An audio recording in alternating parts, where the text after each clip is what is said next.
So money can have a very different characteristics. But ultimate truth is that every money should have a purpose.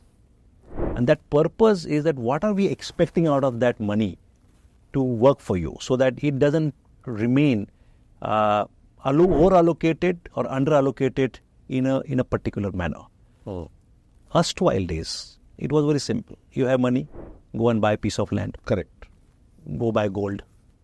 If not, put into bank deposits.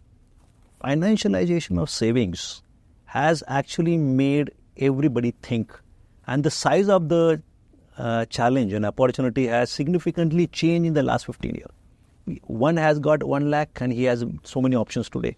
One has got 1,000 crore, he has so many options today. I think at the same time, 4.5, maybe at least 5 crore PAN numbers have invested. We are still very under-penetrated. So it's a journey. This whole experience of investing, whether it's a mutual fund or a portfolio management or AIFs, I think is very important for investors to step forward and look at this platform, because each of these platforms serves needs of a different risk profiles and customers with a different income strata.